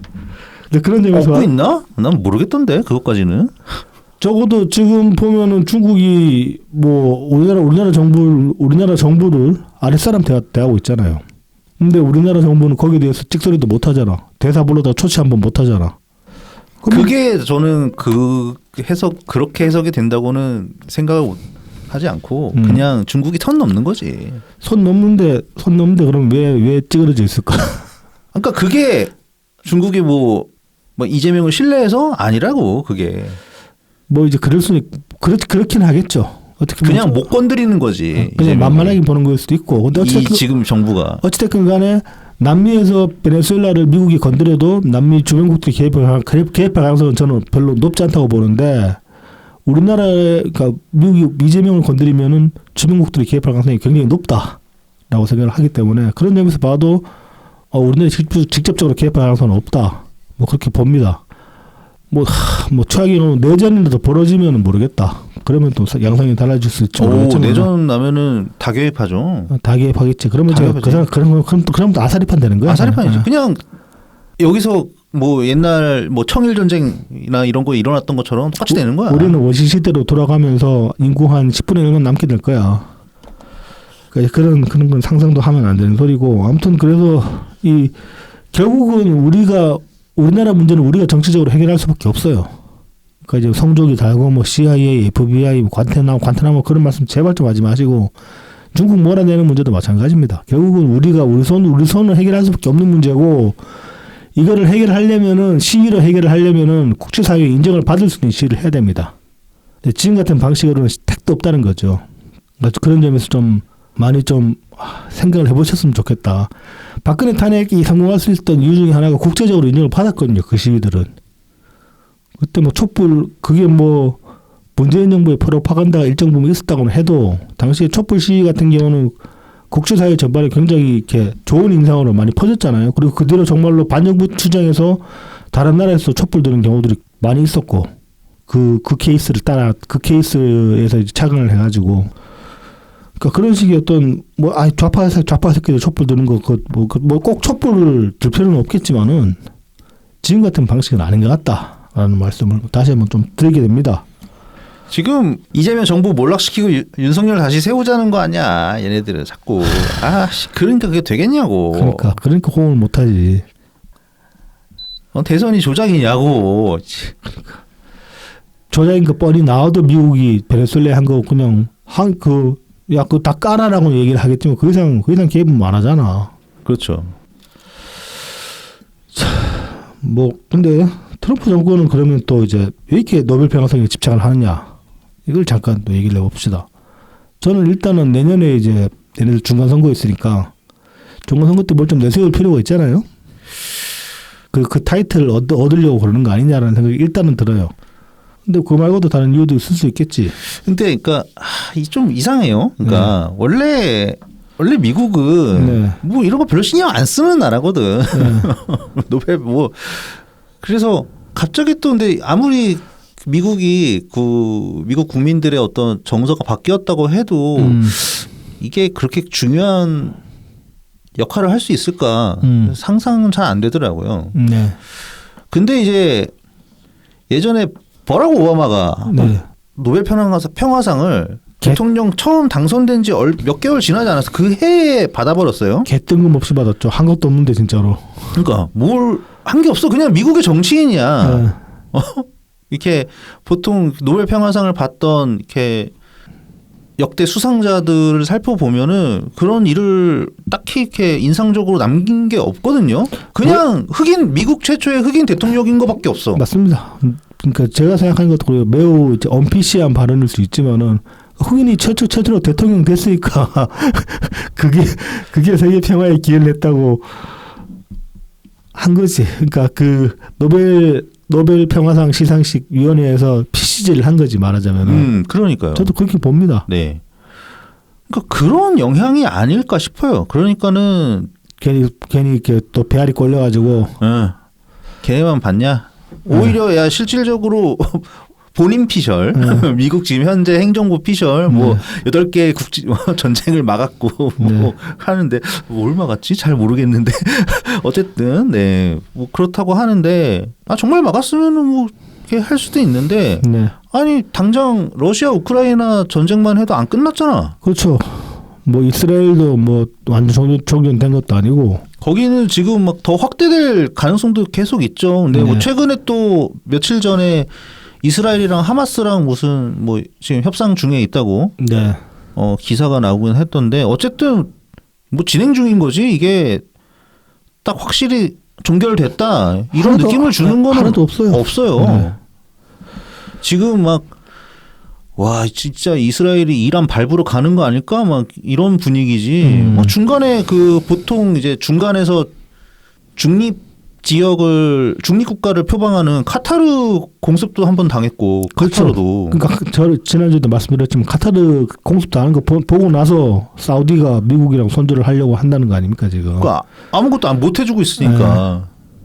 지금 사우디도 웬만하면은 직접적으로는 개입을 안 하려고 하거든. 그렇죠. 왜냐면은 사우디는 당연히 뭐 이스라엘이랑 친하게 지낼 필요도 없을 뿐더러 이란은 안 좋아하거든. 사우디는. 근데 최근에 이제 이스라엘이랑 좀 관계가 좋은 것 같은 그런 액션이 나왔었거든요. 사우디 같은 경우는. 근데 그 와중에 이제 카타르 당하는 거 보고, 근데 카타르에 관해서 미국이 아무것도 개입을 안 하니까 그 전까지 사우디는 미국이랑 우방국이었는데 그 관계를 이제 거의 손절하는 분위기로 넘어간 상황인 거죠. 왜냐면은 사우디는 이스라엘이 이란을 패주면은 그게 원래는 더 도움이 된다고 생각을 하거든요. 왜냐면은 딱 중동에 거의 유일무이한 종주국으로 자리매김할 수 있는 그런 기회가 되니까. 네. 그런데 지금 얘네들 선 넘네 이렇게 돼 버리거든. 그렇죠. 또 뭐 사우디는 미국하고 맺힌 것도 많고. 자, 아무튼 이제 이 노벨 평화상 말고는 트럼프가 별로 내세울 게 없는 게 아닌가. 내년 중간 선거에서 그런 생각을 또 해볼 수 있는 근거가 이런 게 있습니다. 그 미국 워싱턴에 있는 싱크탱크 한미경제연구소라는 데가 있다고 해요. 네네. 그래서 이제 그 미국인 1,181명을 대상으로 이제 지난달에 여론조사를 실시를 했다고 합니다. 이게 이제 내용을 보면은 한국에 대해서 관세를 올려야 한다라는 응답 비율이 10%. 현 수준 유지가 33, 내려야 한다 33. 그러니까 지금 이제 올리는 게 적절하지 않다는 게 다수의 의견이라는 겁니다. 네네. 그리고 이제 교역국별로 적절한 관세율은 이제 이렇게 얘기를 하고 있습니다. 중국은 26%, 멕시코 13, 캐나다 15, EU 14, 일본 12, 한국 10. 이게 이제 그 여론조사 결과라고 합니다. 그러니까 전반적으로 지금 관세 협정에 관해서 이제 미국 요 여론조사만 놓고 보면은 미국 사회 전반적으로도 시민사회 전반적으로도 별로 잘한 일 같지가 않다라는 반응이 많다는 겁니다. 네네. 이러면 내년 중간 선거 때 이제 악영향을 줄 수가 있는 거죠. 그렇죠. 근데 이럴 때 이제 나 노벨 평화상 수상자라고 이제 타이틀을 하나 내세우면 좀 도움이 되지 않을까 그런 계산을 하는 게 아닌가 이제 그런 정치적인 프로파간다로 활용할 여지는 충분하죠. 뭐 이제 마가에도 부합되는 상징일 수도 있는 것이고 그게. 그런 이유로 노벨 평화상에 좀 집착한 게 아닐까 이 시기에 특히. 네네. 또 그거밖에 없긴 해요. 가장 큰 정치 이벤트는 네. 내년에 중간 선거. 뭐 거기 이제 플러스 알파로 오바마 때문에 배알 꼴렸다. 이것도 이제 얘기해볼 만한 구석이 있긴 할 겁니다. 진영 대 진영의 대결 차원에서는 네, 좀 그런 부분도 있어 보여요. 예. 근데 아무튼 트럼프라는 인물 자체가 어떤 우리의 운명을 위탁하기에는 턱없이 부족하고 쪼잔하고 그런 인간이다라는 판단을 저는 합니다. 그래서 제발 미국 탈영 우리나라 문제에 대해 국내 문제에 있어서 미국 탈영 안 했으면 좋겠다. 이제 그런 말씀을 또 한 번 더 드립니다. 자, 이어서 이제 이건 소제목을 제가 이렇게 붙여봤는데 개혁은 장기 적출처럼. 이 말이 너무 끔찍해. 네, 문제의 팟캐스트죠. 네. 매불쇼에 강훈식 비서실장이 출연을 해가지고 10월 4일 나왔어요. 네, 이런 참 말 같지도 않은 소리를 했는데 네. 이 개혁에 대해서 이렇게 말을 했어요. 불편한 사람들도 수술대 위로 살살 꼬셔가지고 마취도 살짝 하고 잠들었다가 일어났는데 여기 배를 갈랐나 보다. 혹을 뗐네. 이런 게 개혁이 되어야 한다고 대통령은 생각한다. 그렇게 돼야 저항도 줄고 저항이 줄어야 개혁이 성공하고. 그러니까 막 책을 듣고 있다가 이게 오늘 가장 중요한 말이 돼 있던 개소리를 하고 있는데 맞아. 그 아주 뭐 대단한 얘기를 들은 것처럼 네. 맞장구를 치더라고. 개념이 없는 새끼들이지 이것들은. 진짜 무개념이야. 일반 수술을 할 때도 그 당사자 동의서 일단 구해야 되고. 그리고 어떤 식으로 수술 진행할 거다 다 예. 사전에 수술 계획 예, 보여주고 브리핑 하잖아. 설명해주고 그리고 예. 전신 마취하면은 가족 동의서 보호자 동의서 받아야 됩니다. 네네. 뭔 사람 꼬셔가지고 마취시켜가지고 본인 의지와 상관없이 이거 자체 이거는 뭐 어떤 목적으로 한다고 이건 장기 적출밖에 안 되는 거예요. 이건 치료 목적에도 나발이고 의미가 없어요. 장기 적출이야 이거는. 근데 이딴 소리를 대통령이라는 작자가 개혁에 빗대서 했다. 근데 이 말을 쳐들은 비서실장이라는 작자가 이게 명언이라고 생각해가지고 매체에 나와서 처지끼고 매체 진행자는 또 이게 명언이라고 설레발을 치고 있는 상황인 겁니다. 최소한 새 놈은 개념 자체가 없다는 거예요. 대통령, 비서실장, 진행자. 그렇습니다. 이런 새끼들이 근데 지금 이 담론에서 제일 주류를 형성하고 있는 놈들이니까 끔찍한 거죠. 저도 이거 보고 참 진짜 뭐 말이 뭐 비유를 하는 애도 일반적인 비유가 하나도 없고 일반적인 비유가 없을 뿐더러 그 비유를 합치고 하는 것들이 대부분 끔찍하고 막 그런 비유들이 굉장히 많아요. 그냥 뭐 몰래 하면 되지 뭐 이거 그거랑 비슷한 거 아닙니까? 그 누가 뭐 정치 보복을 막 대놓고 막 자랑하면서 합니까? 나중에 꼭꼭 숨겨놨다가 몰래 하는 거지. 이런. 아무튼 이런 소리를 했어요.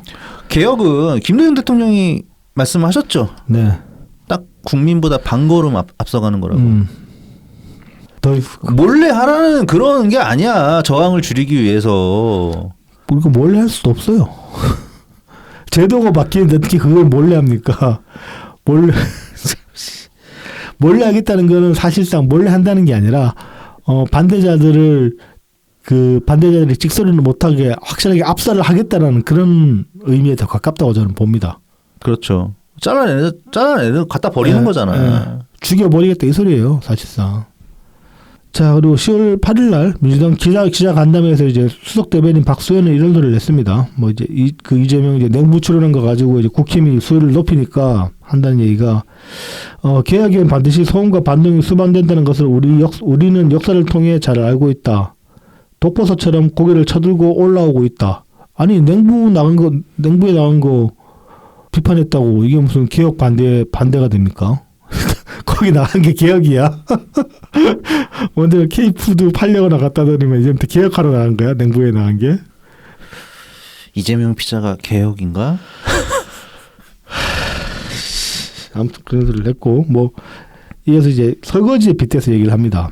그러면서 뭐 그 많은 설거지를 하는데 어찌 달그락거리는 소음이 없을 수 있겠냐? 뭐 이 많은 설거지 그릇을 남겨놓은 사람이 설거지를 돕기는커녕 시끄럽다고 적발하장식으로 뻔뻔하게 우기고 있다. 참 그렇다 치고 뭐 이제 국민께서 청산과 개혁을 담대하게 추진하라. 청산과 개혁을 조용하게 추진하라고 했다. 언뜻 보면 서로 대립하는 말 같지만 청산과 개혁을 하지 말라는 말씀은 아니다. 누가 어느 국민이 저런 소리를 했어요? 개딸이 저런 소리를 했나? 개딸도 이런 말은 안 한 것 같은데. 뭐 시끄러 개딸은 그냥 개혁하라는 소리를 한 것 같은데. 조용하게 추진하라는 말을 누가 하는 거야? 그러니까 목한 국민 팔고 이런 식으로 뭐 개혁의 방향과 목표 지점을 정확히 하면서도 국민께서 피로감을 느끼시지 않고 정권 교체의 효용성을 체감할 수 있게 하겠다. 이거 뭐 하는 안 하는 소리고 뭐 뭐 민생도 챙기면서 개혁하겠다 이런 소리를 했는데 이 개혁 그러잖아요. 개혁이라는 말 뜻이 뭡니까? 가죽을 바꾼다는 소리잖아요. 네. 가죽 바꾸는 건 내 가죽 바꾼다는 얘기예요. 딴 게 아니고 탈피라는 얘기야. 근데 이 새끼들 국회의원들 인터넷 얘기했던 472만 원 상여금 규정도 이상하게 정의시켜가지고 지들은 그렇게 돈이나 받아 처먹고 있는 놈들이 뭔 가죽을 바꿔. 그리고 뭐 말도 안 되는 소리 나고 국민이나 팔고 말이야. 아유. 아 자꾸 막 내가 팔리는 것 같아가지고 좀 너무 짜증나. 국민 그럴 때마다 짜증 나죠. 예. 대체 누가 저런 소리를 얼마나 했는지. 근데 그런 국민이 어디 있느냐? 그런 국민의 목소리가 어디 있느냐? 이런 식으로 국민의 목소리를 수집하는 것 같다 이겁니다. 10일날 이재명이 SNS에 이제 이런 글을 올렸어요. 뭐 국민의 생생한 목소리를 정책에 담아내기 위한 소통의 장 디지털 토크 라이브를 개최한다. 이게 이제 뭐 14일날 한다고 합니다 행사를. 근데 이제 장소는 서울 모처.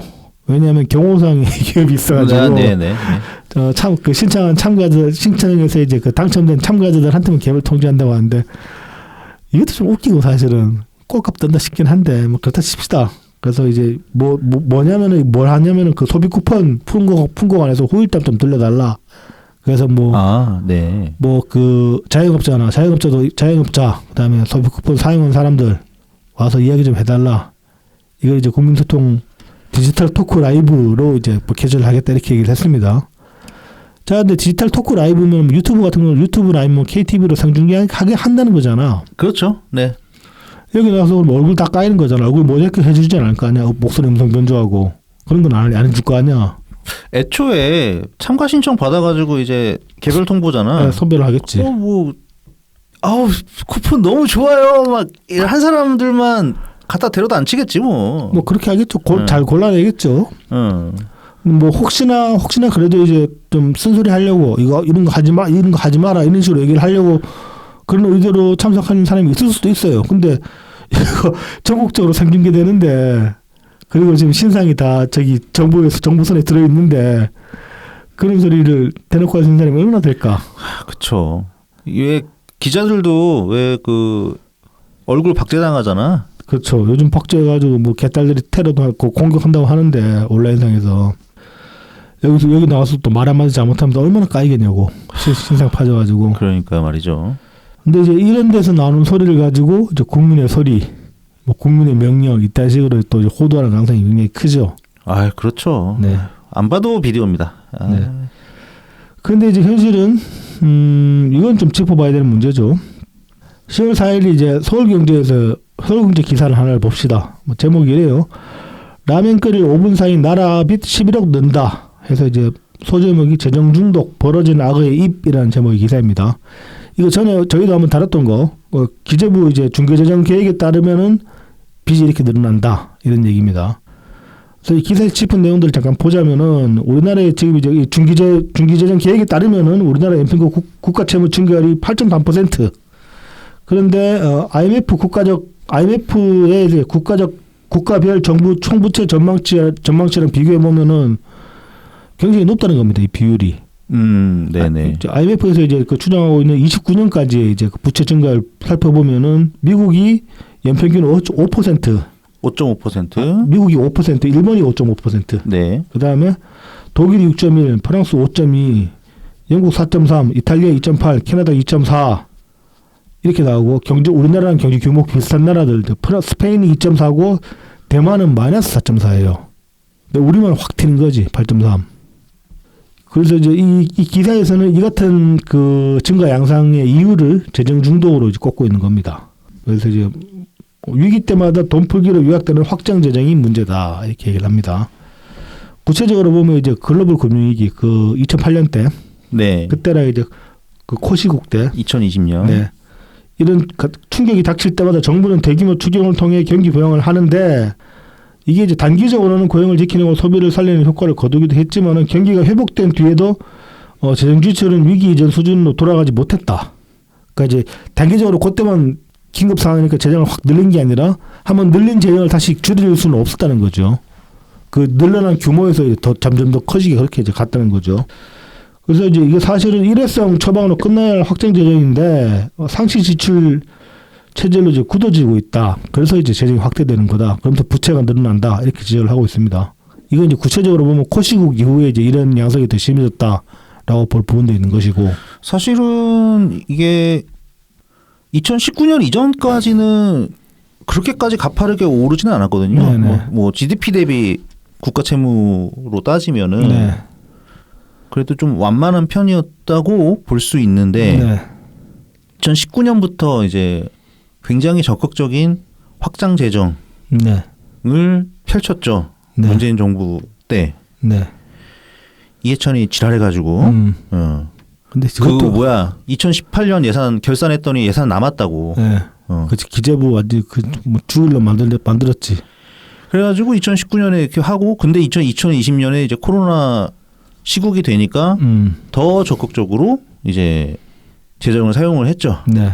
뭐 그래서 단기적으로는 네. 그때 이제 전 세계 GDP 성장률 거의 그때 이제 우리나라가 마이너스 1.3%였나 경제 성장률이 네. 하여튼 제일 선방한 코시국 때 그랬죠. 네. 그랬었던 거였거든요. 네. 이제 그 뒤로 이제 윤석열 정부 기간 동안 많이 억제를 했죠. 네. 예, 그 국가 채무 증가세를 많이 억제를 했는데 이제 이재명 정부 들어서면서 이제 제대로 이 위기를 확장 재정으로 버텨내겠다라고 선언을 했으니 그리고 확장 재정을 단기성이 아니라 계속 늘려가겠다 이렇게 얘기를 하고 있으니까 장기적으로. 예. 네. 그러니까 세입이 때 그 장기 재정 전망 가지고 말씀을 드렸지만은 세입 늘어나는 것보다 지출 늘어나는 게 훨씬 크고 그러니까 계속 이제 그 국채를 발행할 수밖에 없는 상황이 되는 거죠. 그렇죠. 뭐 국채 말고는 답이 없죠. 네. 네. 그러니까 자꾸 이제 환율은 나빠질 수밖에 없는 거고 지금 달러가 약세임에도 불구하고 지금 한 4,000원 1,430원대까지 1,420원대 넘어갔잖아요 지금. 네, 환율이. 네.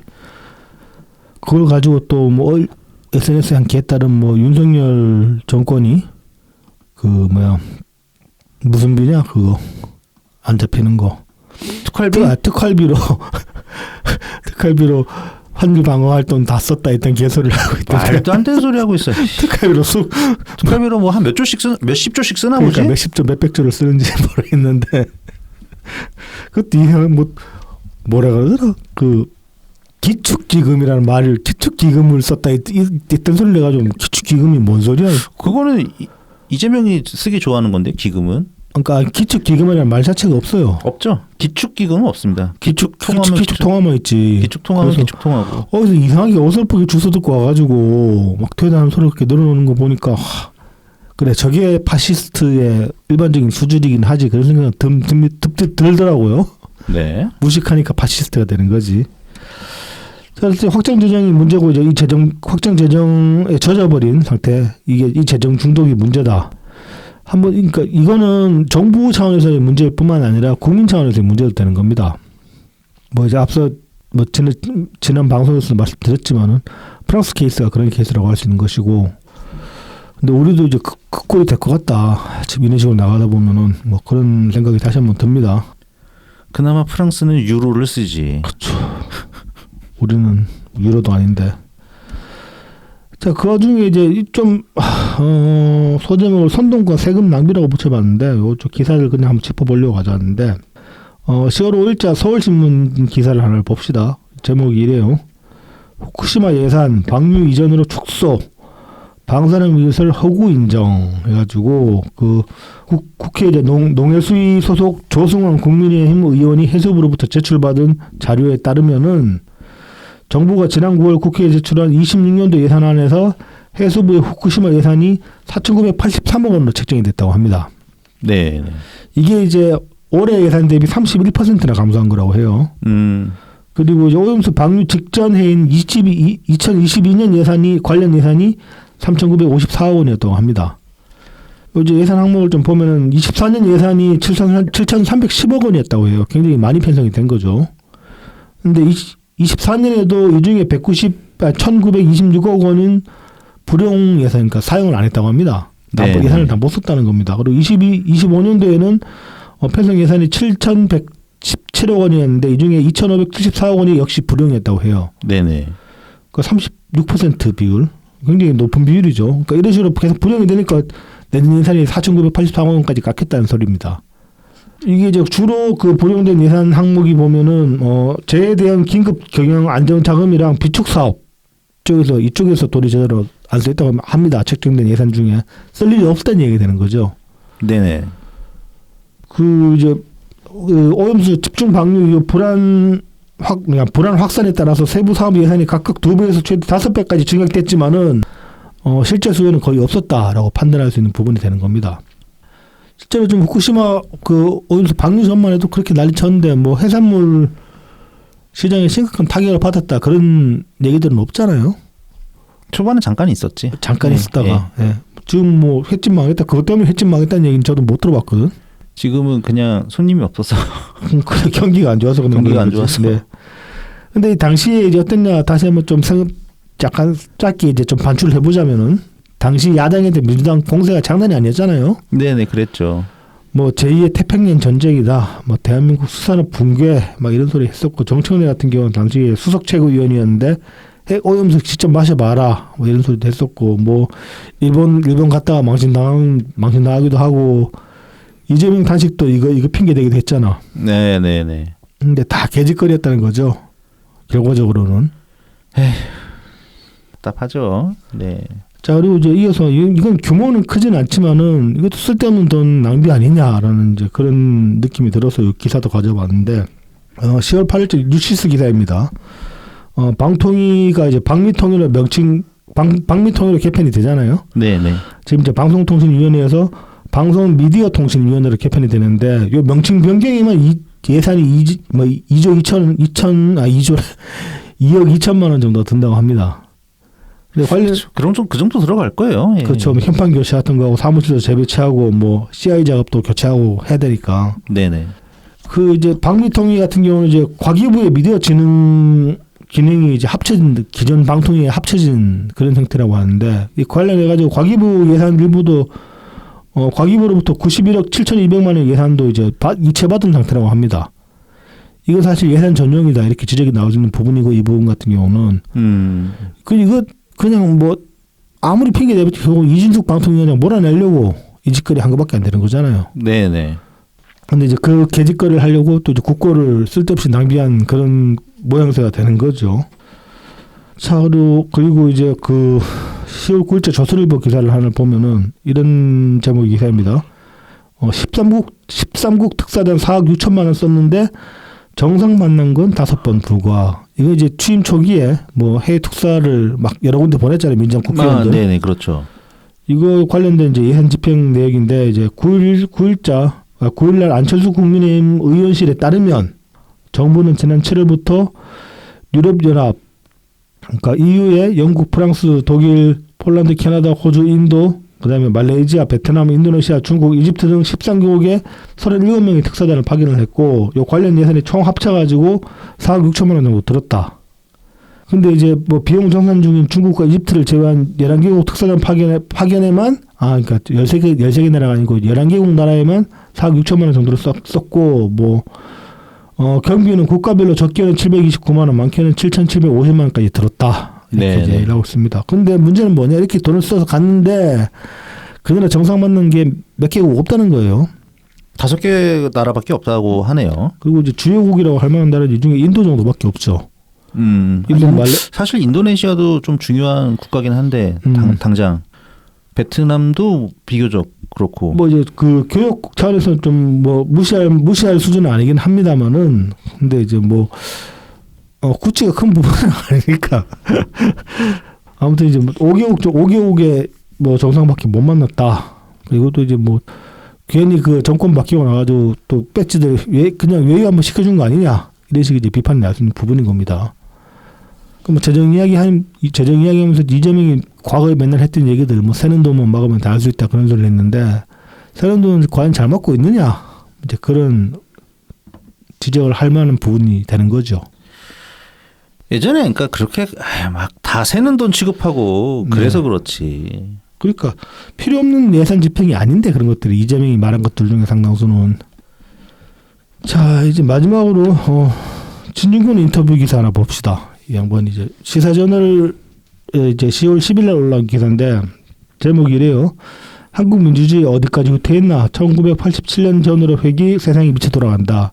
그 이진숙 방송위원장 체포에 붙여가지고 나온 인터뷰 기사입니다. 네네. 그래서 지금 군부 독재가 개딸 독재로 진화를 했다. 그러면서 여당 미운 사람 억지 고발하니 충성 경쟁해서 경찰이 알아서 수갑 채우는 나라가 돼버렸다. 그렇죠. 경찰이 오버질 한 게 맞죠. 네, 그렇습니다. 이거 관련해서는 민주당 내부에서도 민주당 일각에서도 이거 경찰이 오버질 한 거다. 그렇게 지적하는 경우들이 있더라고. 아, 예, 뭐 박범계도 그런 얘기를 했던 것 같고, 네. 뭐 결국은 이제 체포 적부심 통해서 네. 풀려났죠. 근데 이제 애초에 법원이 그러니까 구속 적부심에서 풀려났지. 그러니까 체포는 체포영장 법원이 내려줬으니까. 그러니까 체포 영장을 해줬고 그 다음에 이제 구속 적부심 하는 것처럼 체포 적부심을 하거든요. 그러니까 체포가 정당했는지. 네, 그래서 이제 이번 연휴 중에 이제 체포 적부심 심사가 있었어요. 네. 거기서 이제 풀려났죠. 네. 네, 그래서 풀려났는데 이제 거기서 누가 그랬더라? 이러니까 막 재판부가 내란에 동조했다고 뭐 이런 그러니까 그런 소리를 하는 놈이 민주당에 누가 있었는데 이름이 생각이 안 나네요. 자, 그래서 뭐 대법원장 사법부에 범죄자 프레임을 씌우는데 이게 이제 문화대혁명 때 중국 조류돌림 당한 것 같다. 진중권 이렇게 이제 비유를 하고 있습니다. 뭐 베네수엘라 케이스 보면은 답 나오잖아. 대법원장 싹 갈아치우면 어떻게 되는지. 네네네. 그래서 아까 소개해드렸던 그 노벨 평화상 마차도 노벨 평화상 받는 사람까지 나오게 되는 거고 그렇게 되는 거죠. 네. 그러니까 지금 민주당이 하는 꼬라지로 하고 나면은 한 10년 5년 뒤에 국힘에서 노벨 평화상 받을 사람 나올지도 몰라요, 진짜로. 굉장히 끔찍한 일이죠, 근데 그거는 국힘이 받아서 끔찍한 게 아니라 그 상황까지 간다면 우리도 거의 베네수엘라 꼴 됐다는 소리가 되는 거니까. 그렇죠. 자, 뭐 그래서 이제 그 직접 민주주의에서 이제 진중권이 코멘트한 게 있는데 끝으로 요걸 좀 한번 읽어봅시다. 네. 질문이 이래요. 이재명 대통령은 유엔 총회 연설에서 직접 민주주의를 강조했다. 답답한 얘기입니다. 여기 대해서 이제 진중권 교수가 대답한 걸 보면요. 직접 민주주의는 굉장히 위험하다. 과거 그리스의 폴리스 국가에서나 가능했지 지금의 약 4천만 유권자가 모여서 중구난방 떠들 수 있는가. 현실적으로 불가능해서 대표자를 뽑아 간접 민주주의를 시행하고 있다. 특히 민주당이 표방하는 직접 민주주의의 실상은 개딸 민주주의다. 이들은 삼권 분립을 중요시 여기지 않는다. 항상 자기들의 정의가 위에 있고 사법, 입법, 행정부는 수발 노릇을 해야 한다는 관념이 강하다. 결국 직접 민주주의를 표방해 인민재판을 하겠다는 얘기다. 이걸 이 대통령이 유엔 총회까지 가서 자랑한 셈이다. 굉장히 옳은 지적이죠. 이딴 소리를 유엔 총회에서 하니까 외교 무대에서 그냥 등신 취급 받는 거 아닙니까? 상대도 안 해주려고 그러고. 개념이 없으니까. 직접 민주주의 하려면은 일단 의회부터 해산해야지. 그렇죠. 그리고 이제 뭐 이 4천만 유권자가 모여서 얘기한 게 불가능하기도 할 뿐더러 뭐 전에도 이제 저희가 직접 민주주의에 관해서 저희 방송에서 얘기했을 때 그때 이제 짚었던 내용이지만은 결국은 이제 이해 충돌이 계속 발생하고 갈등이 벌어지는 양상에서 직접 민주주의를 실행하면 그걸 중재할 방법이 없어요. 그럼 결국은 힘싸움에서 힘센 놈이 주도권을 쥐게 되는 게 직접 민주주의예요, 사실은. 네네네. 그게 뭐 쪽수로 나타날 수도 있고, 근데 좀 더 극단적이 되면 이제 무력이 되겠지. 쪽수보다 무력이 되겠지. 네. 다수를 그러니까 상대방을 굴복시킬 수만 있으면 되는 거거든요. 직접 민주주의라는 거는 대화와 타협이 아니고 거의 찍어 누르기식이라고 볼 수 있습니다. 이거는 민주주의라고 부를 수도 없어요, 사실은. 그러니까 힘센 놈이 계속 주도권 잡는 건데 그냥. 다수결을 민주주의라고 포장하는 것만큼 어리석은 게 어디 있겠습니까? 그렇습니다. 지금 민주당이 하는 게 딱 그거거든요. 그렇죠. 네. 개념 없는 놈들이 뺏지다고 주르륵 앉아 있는 거예요. 그리고 법에 이렇게 돼 있다. 법대로 하자. 법대로가 또 민주주의는 아니란 말이야. 법을 근데 그러면서 자기들 입맛대로 계속 뜯어고치고 있고 그 법을 네, 그대로 놔두는 그렇죠. 것도 아니야. 네네네 그렇습니다. 법을 그대로 냅둔 상태에서 그 법을 중립적인 위치로 냅둔 상태에서 법대로 하자 그러면 그나마 말이 되는데 그것도 아니니까. 법으로 다 정할 수가 없다니까. 아니 그 법으로 정한다고 해도 그 법으로 정한 것도 언제든지 자기들 유불리에 따라서 바꿔버리니까. 그러니까 법의 의미가 없어지는 거잖아요, 더 이상. 그러니까 법을 만들 때도 약간의 그 여유라고 하는 걸 둘 수밖에 없는 이유가 다 정할 수가 없기 때문입니다. 이게. 그렇죠. 상황이라는 게 워낙 복잡하고 다양하기 네네. 때문에 언젠가는 그런 모든 상황에 걸맞는 법들이 만들어질지도 모르죠. 데이터가 더 쌓이고 나면은. 그러면은 이제 법과 법 사이에 충돌이 계속 나타날 거예요. 그렇죠. 예, 그게 사실상 불가능하다고 봐야 됩니다. 예. 그렇습니다. 그게 가능하다면은 사람을 완벽하게 코딩한 뭐 인공지능을 넘어선 그냥 말 그대로 이제 만들어진 인조인간이 나올 수도 있겠죠. 근데 그렇지 못하다는 거를 우리 모두는 다 알고 있거든, 사실은. 우리가 충분히 부조리하고 내부적인 모순 끊임없이 발생하고 충돌하는 모순이 머릿속에서 벌어지고 있다는 걸 우리 모두는 알고 있는데 모른 척할 뿐입니다, 사실은. 그러니까 이제 법으로 완벽하게 규제를 할 수가 없는 거죠. 완벽하게 규제하면은 못 살아. 뭐 사행을 안 시키더라도 그냥 아무것도 할 수가 없어, 사실은. 네, 그렇죠. 뭐 끝으로 이제 진중권이 이런 얘기를 했다.